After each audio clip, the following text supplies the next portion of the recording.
자, 그러면 두 번째 발표로 넘어가도록 하겠습니다. 두 번째 발표는 역시 부산대학교 이병인 교수님을 모시고 환경위기 어떻게 극복할 것인가라고 하는 주제. 첫 번째 주제와는 전체적인 맥락은 통할 수 있습니다만은 또 이건 조금 결이 다른 주제이기 때문에 이병인 교수님을 통해서 이와 같은 내용들을 살펴보도록 하겠습니다. 이병현 교수님께서는 서울시립대학에서 환경공학을 전공하고 박사학위를 받으셨습니다. 그리고 미국 오레곤 주립대에서 초빙 교수를 하셨고 부산대 생명자원과학대 학장과 그리고 조교정 환경위원회 부위원장 등을 역임하셨습니다. 사찰 환경 연구, 사찰 환경의 보존과 관리 등 여러 편의 저서가 있으시고요. 현재 부산대학교 바이오 환경 에너지 학과 교수로 재직 중이십니다. 그러면 이병현 교수님을 모시고 환경위기 어떻게 극복할 것인가라고 한 주제 발표를 청해 듣도록 하겠습니다. 발표 부탁드리겠습니다. 예, 반갑습니다. 부산대학교 이병인 교수입니다. 오늘 저는 환경위기 어떻게 극복할 것인가, 지구환경위기 현황과 불교의 실천에 대해서 말씀드리도록 하겠습니다. 먼저 이제 들어가는 말이 있고 그 다음에 21세기 지구환경의 현황과 대응이 어떤 것인가를 살펴보고 그리고 한국 불교 환경 현황과 특성에 대해서 살펴보고 한국 불교의 실천 방안을 한번 살펴보고 마지막으로 맺은 말로 마무리하도록 하겠습니다. 먼저 들어가는 말로서 이 지구환경 위기는 1960년대 말부터 제기되어 왔습니다. 그래서 1972년 6월 5일 스웨덴 스톡홀름에서 하나뿐인 지구라는 주제로 국제연합 인간환경회의를 기점으로 구체화되어 왔습니다. 그 이후에 현재 이제 이 코로나 대유행으로 인해서 지구 전체의 공존과 공생에 관한 문제가 심각하게 대두되고 있는 실정입니다. 이런 실정에서 앞에서 말씀드렸듯이 저는 여러분들에게 지구환경의 생존과 관계된 주요한 지구환경 문제의 현황과 그리고 한국 불교의 기후환경 현황과 특성을 살펴보고 그에 대한 대책을 통해서 지구촌의 이 공생과 보존 방안에 대한 것을 살펴보도록 하겠습니다. 먼저 두 번째로 21세기 지구 환경의 현황과 대응이 어떠한 것인가를 우리가 살펴보도록 하겠습니다. 지금 현재 21세기 지구 환경의 현황은 매우 암울한 현실이라고 판단되고 있습니다. 지구온난화 문제로 인해서 기후변화라든가 오존층 파괴라든가 사막화라든가 생물종의 멸종이라든가 자원 고갈과 유해 폐기물 문제 등 다양한 문제들이 제기되고 있고 최근에 이 중에서도 특히 주요한 문제로 대두되고 있는 것이 기후변화와 생물 다양성 그리고 지구 환경 전체의 지속 가능성에 대한 문제점이 제기되고 있습니다. 그럼 지구환경 문제점에서 대표적인 기후변화에 대해서 살펴보도록 하겠습니다. 기후변화는 최근에 전 지구적으로 일어나고 있는 폭풍과 홍수, 가뭄과 산불 등 이러한 것은 우리나라뿐만이 아니라 세계 각국에서 일어나고 있는 재난이라고 생각이 됩니다. 그런 면에서 기후변화의 심각성에 대해서 우리들은 충분히 인식해야 되고 그에 대한 대응책을 강구해야 할 시점이라고 봅니다. 이 지구의 기후변화는 인간 활동에 의한 화석연료 연소에서 발생하는 온실가스의 대표적인 게 이산화탄소, 메탄, 질소, 오존, 염화불화탄소 등의 배출량이 증대됨으로써 지구 온도를 증가시켜서 기후변화를 야기시키고 있다는 것입니다.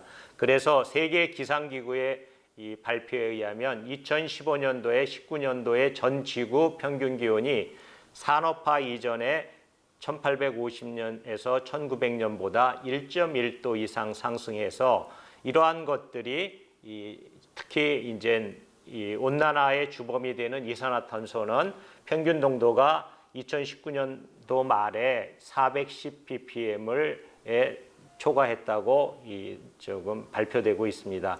이러한 시점에서 이러한 기후위기, 기후재난을 인간의 어떤 건강과 생명에 직접적인 피해를 주고 있기 때문에 우리는 그 전체적인 기후 온도를 더 이상 1.5도 이하로 상승시켜서는 안 된다는 국제적인 합의가 있었고, 그를 이루기 위해서 여러분들이 이제 화석 연료에 의존한 산업이라든가 경제를 바꿔야 되고, 그리고 재생에너지라든가 이러한 지속 가능한 구조로 탈바꿈해야 되는 기후 변화 대책을 시급히 해결해야 될 필요성이 있다는 사실입니다.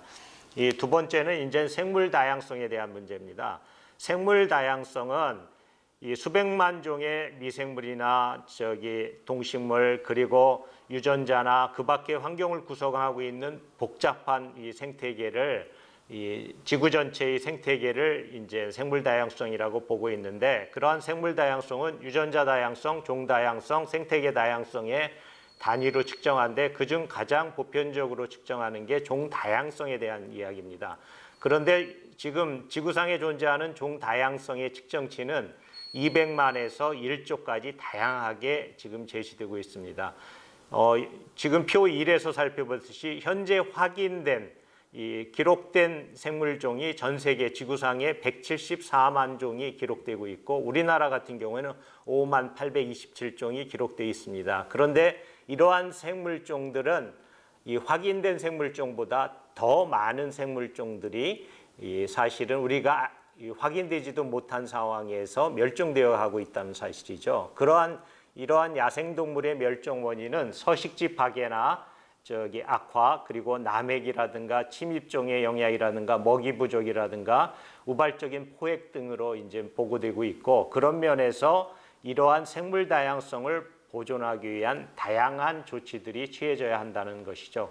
그와 같은 것은 생태계의 보존과 복원, 그리고 기후 변화에 대한 이 감세, 그리고 오염, 외래 침입종 남획을 감축하는 것, 이러한 지속 가능한 이 보존 대책이 수립되어야 한다는 것이 필요하다는 거고요.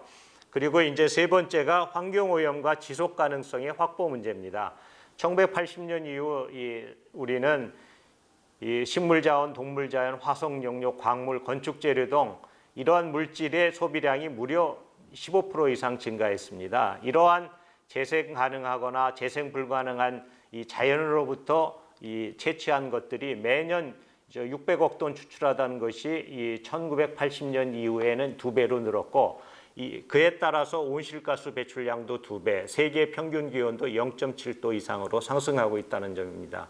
그리고 매년 3, 4억 톤의 중금속과 용재 등 독성 폐기물이 생태계로 버려지고 있고, 해양의 플라스틱 오염은 무려 10배나 늘고 있다는 사실이고, 이러한 인간 활동의 영향으로 자연 생태계 47%가 사라지고 있다는 사실입니다. 그래서 세계적인 과학 전문지인 네이처에서는 이미 우리는 기후 임계점이라는 이 상황에 도달했다는 것을 강조하고 있습니다. 이러한 것들이 생각했던 것보다 더 일어나고 있고, 이로 인한 큰 영향을 미치고 있고, 잠재적으로 지구에 돌이킬 수 없는 변화를 만들어내고 있다는 점에서 지구 전체의 지속 가능성을 파괴하고 있다는 사실을 우리들은 확인하고 있다는 겁니다. 그래서 기존과 같은 무한정으로 확장하는 경제 개발로 인한 환경 오염이나 자연 폐해를 감당할 수 없으니까 지구가 받아들일 수 있는 환경 용량 이상의 환경 파괴 현상을 더 이상 정당화할 수 없다는 사실입니다. 그래서 이 지구 전체의 환경 용량을 한정되어 있으므로 이 환경 용량 범위 내에서 지구 전체를 유지해가는 이러한 지속 가능성에 대한 이 개발 전략이 필요하다는 것을 이야기하고 있습니다. 그렇다면 이러한 지구 환경에 대한 국제적 대응은 어떠해 왔는가? 우리 계속 살펴봤듯이 이런 지금 벌어지고 있는 환경 문제는 어느 한 지역이나 국가만의 문제가 아니라 전 지구인의 생존에 관계된 문제로 대두되고 있기 때문에 이러한 어떤 문제를 처음으로 제기한 것이 60년대 로마 클럽에서 제기한 제1차 보고서인 성장의 한계라는 보고서입니다. 기존과 같은 것으로 우리는 더 이상 성장하는 경제 개발을 추구할 수 없고, 이제 지구 전체를 생각하는 환경 보존을 우리는 변화해 가야 한다는 먼저의 첫 번째 보고서가 시작이 됐습니다. 그로 인해서 1972년에 국제연합 민간환경회의가 열렸고 그 다음에 1987년에 환경과 개발에 관한 세계위원회가 열려서 우리 공동의 미래라는 보고서를 발표하고 여기에서 환경적으로 건전하고 지속가능한 개발이라고 하는 이 ESSD라고 하는 Environmental Sound Sustainable Development라는 이 개발 전략이 수립이 됩니다. 그리고 1989년에 여러분이 잘 아시는 세계적인 시사 주간지인 타임지에서 매년 올해의 인물 대신 올해의 혹성이라는 타이틀로 위기에 처한 지구를 선정해서 화석연료 연소로 인한 온실효과와 기상이변 현상, 오존층 파괴 문제, 산성비, 무분별한 열대우림 파괴, 방사능 오염 등 지구 환경 문제를 진단하였습니다. 그리고 스웨덴 72년도 인간환경회의를 기념해서 20년이 경과한 1992년 브라질의 리우에서 리우 환경회의라고 하는 유엔 환경 개발 회의가 열려서 지구 환경 보존 원칙을 규정하는 리우 선언과 리우 선언의 실질적인 이행을 위한 실천 강령인 의제 20일, 아젠다 21을 채택해서 각국에서 그리고 각 단체에서 이러한 지구적 규모의 어떤 환경을 해결하기 위한 노력을 경주할 것을 강조했습니다. 그렇다면 우리 지금 현실적으로 우리 한국에 있어서 우리 21세기 한국 불교의 환경 현황과 특성은 어떠한 것들이 있는가? 그것에 대해서 살펴보도록 하겠습니다. 오늘날 환경 보호는 한국 불교는 지구 환경 보호를 위한 중요한 자산들로서 이 수승한 환경 친화적 가르침과 생활 양식 그리고 물리적 공간으로서 양호한 생態 환경의 이 사찰 보존지, 사찰림을 포함한 사찰 보존지를 가지고 있습니다. 그 중에서도 한국 불교가 이 환경 보호를 위해서 긍정적으로 기여할 수 있는 자산은 첫째가 불교적 친환경적 가르침과 생활 용식이고 둘째는 한국 불교의 친환경적 전통 그리고 셋째는 한국 불교가 가지고 있는 복합 유산적 가치라고 생각이 됩니다. 그럼 이러한 세 가지에 대해서 살펴보도록 하겠습니다. 첫 번째는 불교의 친환경적 가르침과 생활 양식입니다. 불교의 가르침은 기본적으로 이 수필 종교로서 불교의 친환경적 가르침은 매우 다양하고 많습니다. 다만 현실적인 적용과 실천을 우리는 어떻게 구현해 갈 것인가 하는 문제라고 봅니다. 그런 의미에서 불교의 친환경적 가르침은 연기법에 잘 나타나고 있고 그런 의미에서 이 불교의 친환경적 가르침에서 요즘에 우리가 적극적으로 고려해야 될 것은 불살생의 생명 존중 사상과 의정부리의 자연관이 이 지구 환경 보존을 위한 이 기본적인 가르침으로서 큰 기여를 할 수 있을 것이라고 봅니다. 그런 면에서 이러한 우리가 가지고 있는 불교적 장점을 가지고 있는 가르침과 생활 양식을 지금 현재 환경 보존을 위해서 어떻게 되살릴 수 있을 것인가, 구현할 수 있는 것인가에 대한 관심을 경주할 때라고 생각이 됩니다. 그리고 두 번째 이제 한국 불교의 친환경적 전통으로서 우리는 이 친환경적 가르침과 생활 양식을 바탕으로 우리는 이 산중에 있는 사찰을 지키고 수행 환경 보존을 위해서 우리는 노력해 왔습니다. 그런 대표적인 사례 중에 하나가 이 통도사 경봉 스님께서 60년대 초반에 그때 산판이 활성화됐다고 합니다. 나이 든 소나무를 베서 그걸 팔면 동네 하나를 살 정도로 어떤 돈이 생겼는데 그때 이제 지금 통도사 극락암에 있는 그 고목들을 뵈려고 왔을 때 경봉 스님께서 지팡이를 끌고 내려오셔서 송화구승이라고 하시면서 소나무 아래에는 삐쭉 마른 노인네가 어울린다고 하시면서 그걸 못 베게 하셨다고 합니다. 그래서 이러한 어떤 이 산을 지키고 숲을 지킨 몸으로서 그런 얘기들이 있고 또 하나는 이제 이 봉암사 조실이었던 서암 스님께서 봉암사 수행 환경을 지키기 위해서 지금 정진을 미룰지라도 우리는 산을 지키고 지켜가야 한다고 해서 위법망구의 정신으로 산을 지켜왔다는 산주 정신의 가풍이 우리나라에서는 있었다는 사실입니다. 그리고 지금 그동안 우리나라가 70년대 이후 대표적인 환경을 지킨 대표적인 사례가 가야산 국립공원의 골프장 반대 운동으로 인해서 이것은 한국의 환경운동 사상 이 100만 명 이상의 서명 운동을 벌였고 그리고 대법원까지 가는 20여 년간의 법정 소송 끝에 국립공원 내 골프장 건설을 철회시킨 대표적인 사례가 있고요. 그리고 두 번째는 새만금 갯벌을 살려내기 위해서 65일간의 삼보일배를 한 수경스님, 그리고 천성산을 지키기 위해서 목숨을 건 5차의 단식 정진을 한 지율스님, 그리고 4대강을 이 사업을 반대하면서 소신공양을 한 문수스님 등 오늘날 한국 불교의 환경활동의 이정표가 되는 중요한 활동들을 해왔다고 봅니다.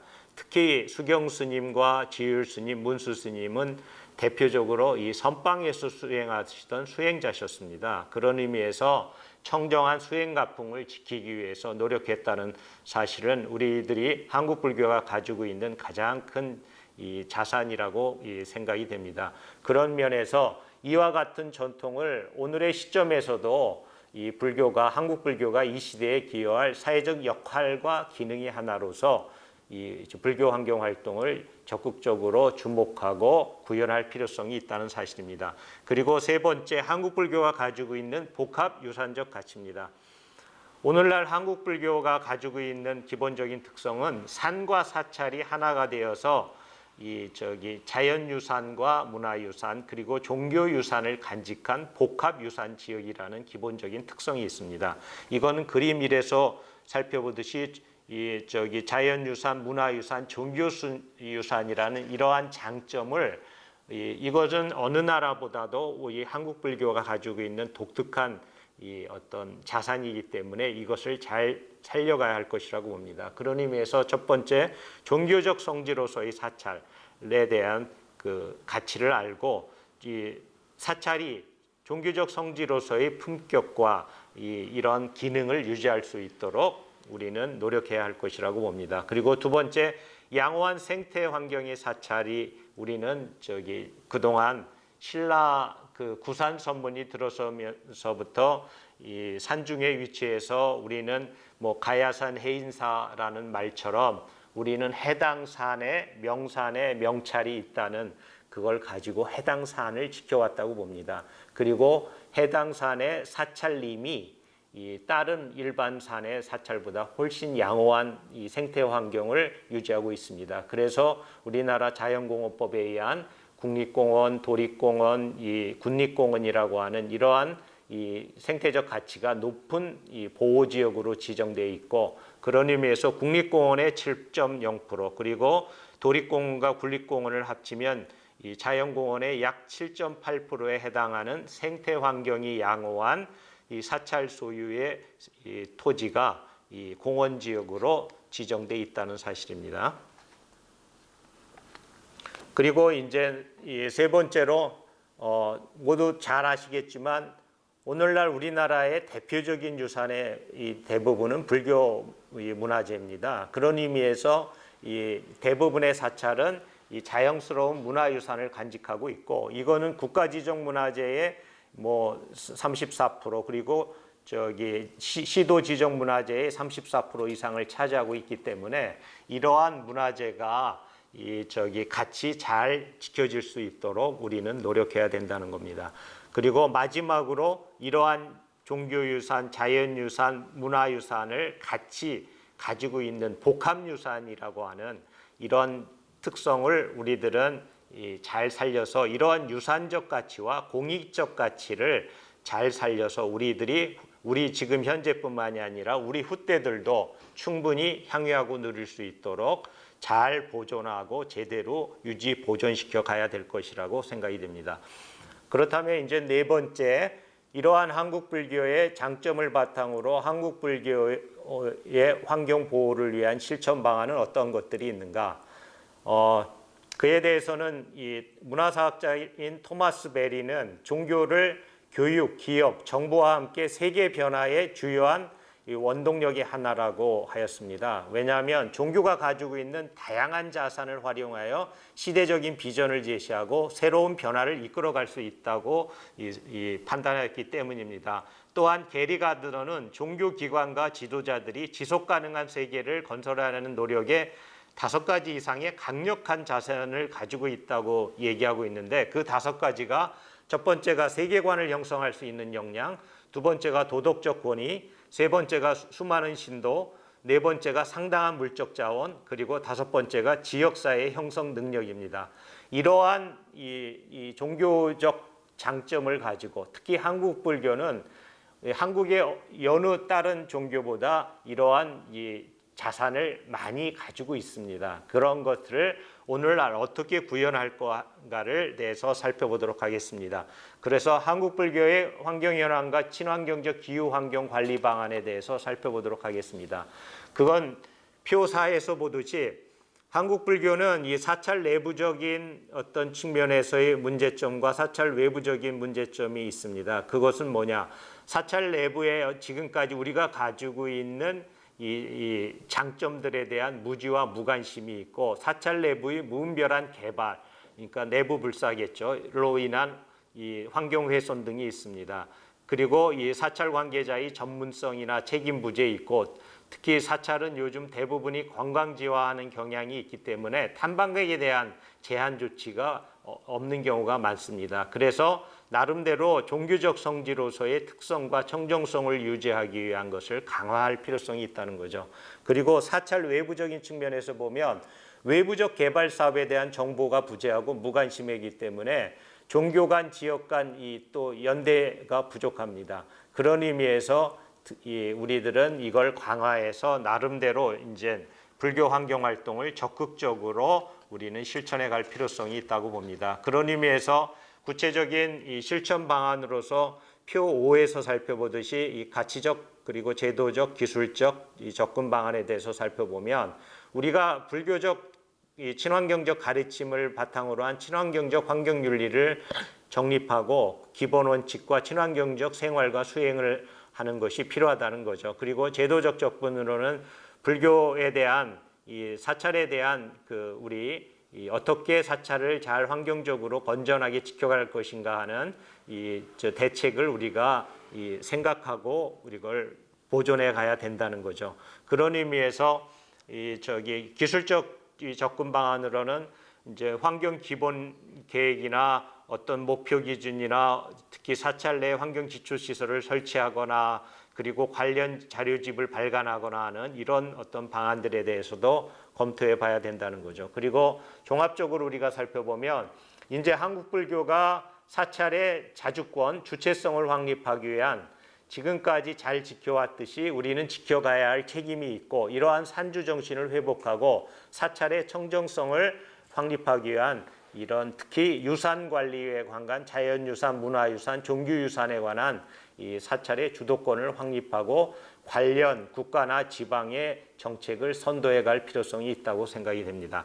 그리고 이제 종단과 불교 시민단체에서의 역할은, 이 종단은 시민단체는 한국 불교가 가지고 있는 우리 앞에 얘기했던 복합유사전 장점과 특성을 살리는 방향으로 나아가야 할 것이라고 판단이 됩니다. 특히 이제 종단의 경우에는 특히 한국이 자연유산, 공원정책이라든가 문화유산, 문화재 관리라든가 이 보존과 관리에 대한 국가 정책을 선도해 갈 필요성이 있다고 봅니다.